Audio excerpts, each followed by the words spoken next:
കുഞ്ഞികൃഷ്ണന്റെ പുസ്തകം പയ്യന്നൂരിലെ ഗാന്ധി പാർക്കിൽ വെച്ച് ഉദ്ഘാടനം ചെയ്യാൻ പോവുക. അത് ജോസഫിലുള്ള പ്രതിഷേധമാണ്.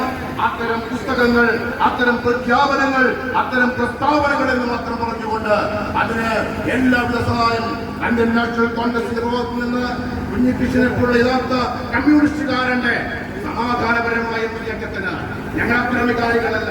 അക്രമം കൊണ്ട് ഞങ്ങൾ തടയാൻ ശ്രമിക്കില്ല. പക്ഷേ ഏതക്രമം ഏറ്റുവാങ്ങിയാലും ജനാധിപത്യത്തിനും സത്യത്തിനും വേണ്ടി മുൻപോട്ട് പോകാൻ ഞങ്ങൾ തയ്യാറാണ്. ഞങ്ങൾ ഗാന്ധിയോടുള്ള അദമ്യമായ കരുതലും സ്നേഹവും ഞങ്ങൾക്കൊണ്ട് അതേത് പ്രസ്ഥാനത്തിലാകട്ടെ ആരുമാകട്ടെ നമ്മുടെ ഹ്യൂമാനിറ്റി, മനുഷ്യത്വം അതുള്ളവരാണ് കോൺഗ്രസുകാർ, അതുള്ളവരെയാണ് കോൺഗ്രസ് എന്ന് വിളിക്കുന്നത്.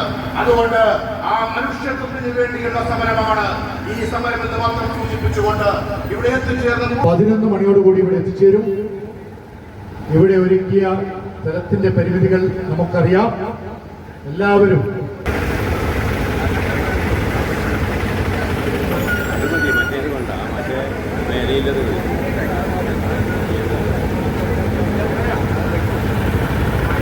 കൂട്ടുനിൽക്കുന്ന പാർട്ടി അത് CPM കേരളത്തിലെ എല്ലാമാണ് എന്ന് പകൽ പോലെ ഈ നാടിനോട് വിളിച്ചു പറയാൻ നമുക്ക് സാധിക്കണം. അതിന്റെ തുടർച്ചയുടെ പിന്തുടർച്ചാവകാശത്തിലെ ഏറ്റവും അവസാനത്തെ രാജകുമാരനാണ് TI മധുസൂദനൻ. ആ മധുസൂദനെതിരെ പോരാട്ടം നടത്താൻ ആഗ്രഹിക്കുന്നത് അതിനെല്ലാം അപ്പുറം ഈ സത്യാഗ്രഹ സമരത്തിന് അഭിവാദ്യം അർപ്പിക്കാൻ ഇവിടെ എത്തിച്ചേർന്നിട്ടുള്ള ഈ പ്രിയപ്പെട്ട ഓട്ടോ ഞങ്ങളുടെ മുനിസിപ്പാലിറ്റി സമരത്തിന്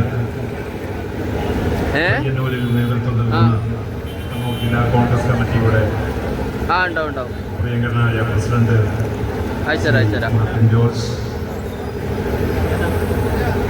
മുസ്ലിം ലീഗിന്റെ സമുന്നതനായ നേതാവ് പ്രിയപ്പെട്ട ശ്രീ അബ്ദുൽ കരീം ചന്നേരി, ആയിക്കോട്ടെ ശരി, UDFന്റെ കണ്ണൂർ ജില്ലാ കമ്മിറ്റിയുടെ ചെയർമാൻ ശ്രീ KT നാസിഫ്,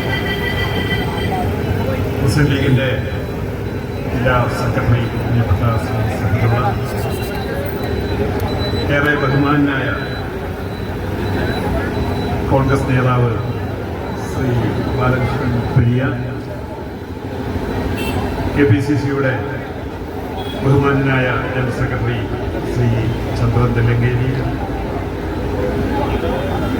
ബഹുമാനരായ മറ്റ് UDFന്റെ കോൺഗ്രസിന്റെ മറ്റ് പോഷക സംഘടനകളുടെ നേതാക്കന്മാരെ, ഈ സമരം അത്യുജ്വലമായി സംഘടിപ്പിക്കുന്നില്ല. കഴിഞ്ഞ ഏതാനും ദിവസങ്ങളായി ഈ നാടിന്റെ ജനാധിപത്യ പോരാട്ടങ്ങൾക്ക് ശക്തമായ നേതൃത്വം നൽകുകയും ചെയ്യുന്ന പയ്യന്നൂരിലെ പ്രിയപ്പെട്ട ബ്ലോക്ക് മണ്ഡലം കോൺഗ്രസ് കമ്മിറ്റികളുടെ പ്രിയപ്പെട്ട നേതാക്കന്മാരെ, പയ്യന്നൂരിലെ നല്ലവരായ ജനാധിപത്യ വിശ്വാസികളെ, മാധ്യമ സുഹൃത്തുക്കളെ, സ്നേഹിതരെ, ഇന്ന് നമ്മുടെ രാജ്യം